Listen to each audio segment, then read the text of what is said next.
Il y a du Martin Scorsese, du Orson Welles et du Henry George Clouzot dans Mascarade, le nouveau film écrit et réalisé par Nicolas Bedos. En salle depuis le 1er novembre, cette comédie demeure particulièrement grinçante a été tournée sous le soleil brûlant de la Côte d'Azur, comme l'indique son synopsis. Pierre Ninet incarne Adrien, un gigolo au crochet d'une star fantasque et vieillissante, Martha, Isabelle Adjani. Le jeune homme commence à flirter avec les embrouilles lorsqu'il s'éprend de Margot, une ravissante arnaqueuse avec qui il conçoit un plan machiavélique pour s'offrir une vie de rêve, quitte à sacrifier celle d'une ancienne gloire du cinéma et d'un agent immobilier, campé par François Cluzet.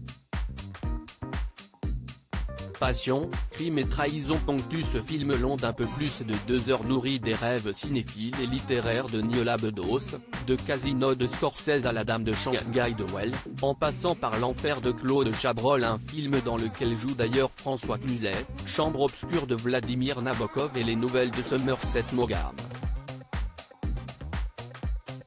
Mascarade n'a définitivement pas la même ascendance que les autres longs métrages de Nicolas Bedos.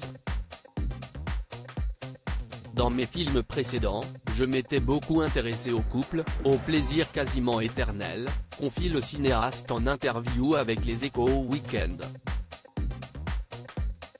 Là on est dans le désir qui vous tombe dessus, comme un couteau dans le cœur. Un film noir, certes, mais une œuvre qui donne envie de vivre selon Marine Vache, une actrice d'ordinaire réservée que Nicolas Bedos a pris beaucoup de plaisir à diriger. Si le registre romanesque lui colle tant à la peau, si est-ce que l'office du célèbre comédien et humoriste y trouve toujours une part d'in-time. Il explique, s'il n'y a que du vrai, les histoires ne sont pas suffisamment intéressantes pour que je les filme. Quand il n'y a que du faux, j'ai l'impression d'être un imposteur.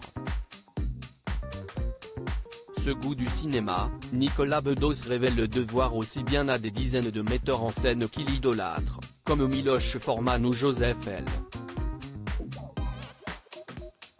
Mankiewicz, qu'à la grande époque du cinéma italien dont il raffole.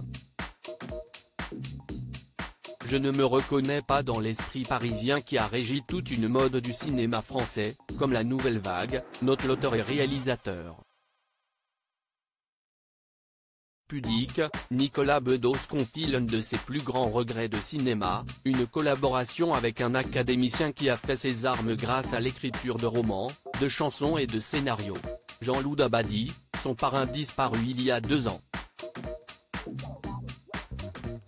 Il est pour beaucoup dans le début de ma vocation d'auteur et je trouve que l'on ne cesse pas assez parler ces dernières années.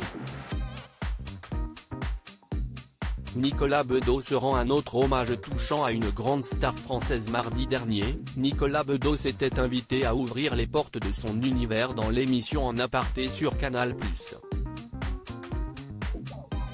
Au cours de sa conversation à bâton rompu avec Nathalie Lévy, le cinéaste cesse de laisser aller à une douloureuse confidence sur Mélanie Laurent, à qui il confie de voir beaucoup, malgré un froid entre eux. Nicolas Bedos a croisé pour la première fois le chemin de la comédienne en 2010 lorsqu'il la mettait en scène dans la pièce Promenade de santé, son plus grand triomphe au théâtre.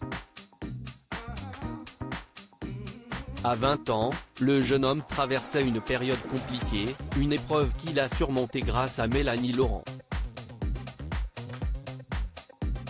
Je dois énormément à cette jeune femme, énormément, confie Nicolas Bedos sur Canal+. La vie a fait qu'on s'est plus ou moins fâché depuis, mais je dois beaucoup à cette fille ultra douée, ultra séduisante, que j'ai aimée tout court, que j'ai aimée comme artiste. Il ajoute, elle a déplacé des montagnes et elle m'a sorti d'un chemin qui allait tout droit vers l'ivrognerie et vers l'autodénigrement et vers la nullité d'un fils de désespéré. Une belle histoire comme on en trouve au cinéma.